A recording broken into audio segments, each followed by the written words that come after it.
I think if Django would be alive nowadays, he would make totally different music than what he started with, because he was progressing. And of course, there are a lot of people here that want to stay in the old days, but nobody stays in the old days. Everybody is evolving. You and you and you and me. So probably Django would be a DJ. Probably he will. Yeah, I think so. Yeah, probably he will be retired, I think.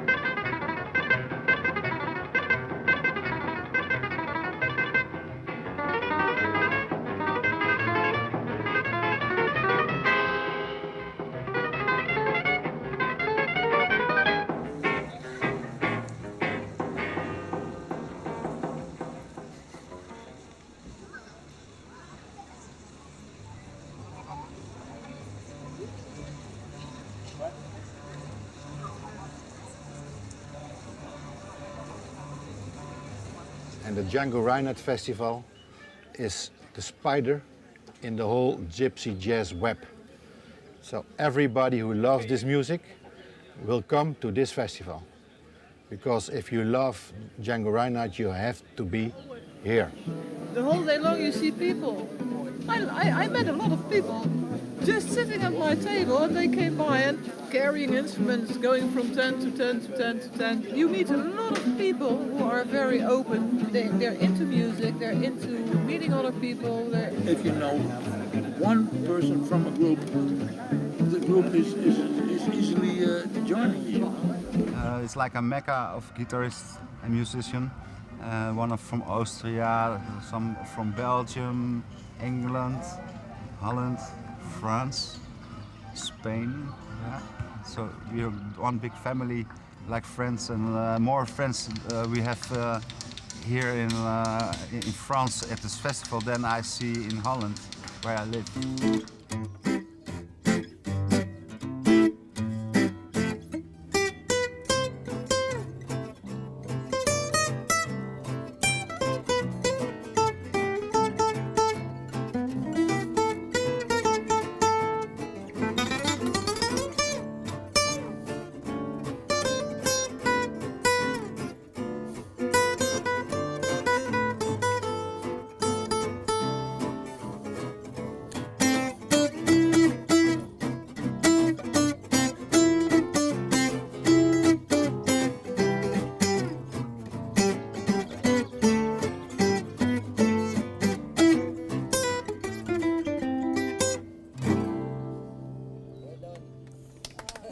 Merci.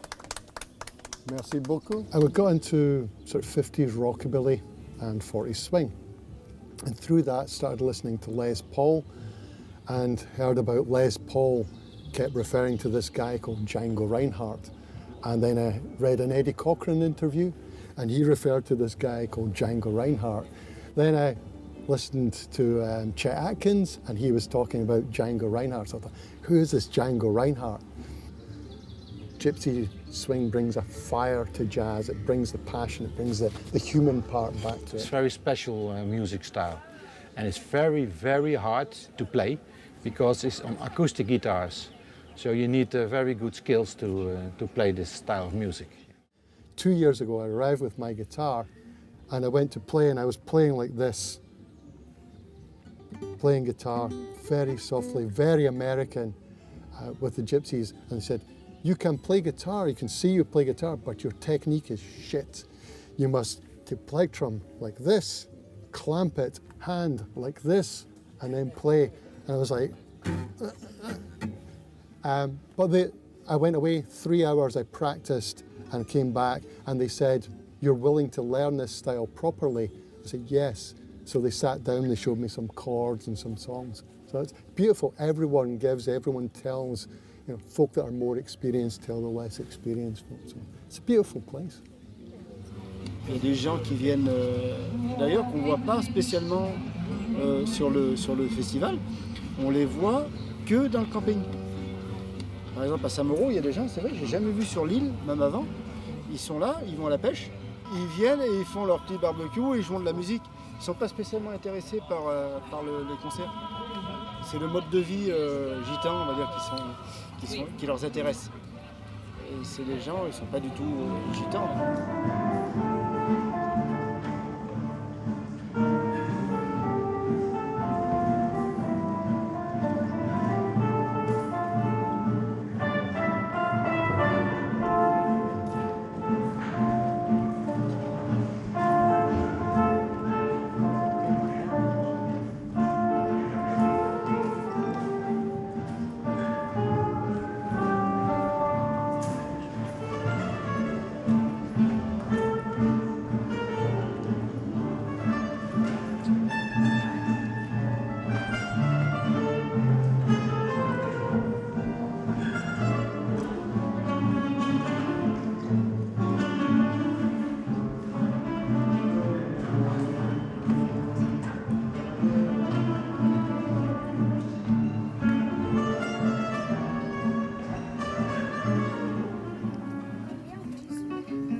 Bravo.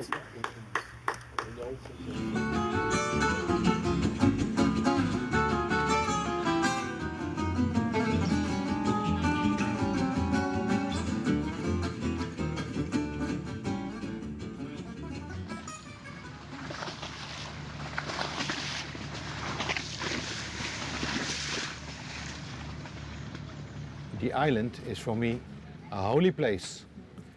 Is where the Django vibes still are around. And I went to the island for over 17 years as a professional guitar maker. Now I'm here for the first time in Fontainebleau. It's a bigger venue over here. There are more people coming on the train. But for me, I'm an island man, so I want to go back next year. But for the organization, it's commercially more interesting because it's a bigger place, there are more people, and maybe more people coming from Fontainebleau, you know. And but for us guitar makers, this is not the optimal situation. I think there's a big change about 5 years ago. That the gypsies or the Gitan people are not so coming so much. There were a lot, and every time there was a little bit lesser. And also the musicians who on the podium, normally they start open with the songs from the traditionals and end with traditional music of Manouche or Sinti Roma. In my older days, you know, Stochelo Rosenberg was jamming here, Angelo De Bar, you know, Boulou Ferré, all the best of the best, they came in my booth to jam, and it's all gone now. Yeah. It's a new location, and I'm looking forward to it. Well, the entrance is, well, with a big castle. It's so nice that we have the gypsies in the garden of the castle. There's still, here in France, there's still acceptance from Virginia. They're treated like shit. I make them.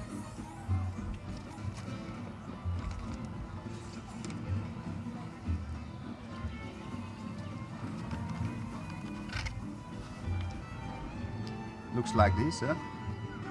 So, yeah.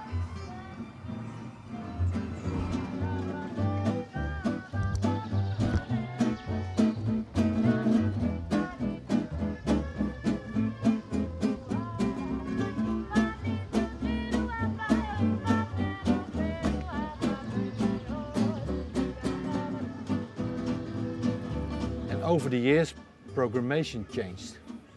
And I can understand the organization had to do it because not everybody likes gypsy jazz.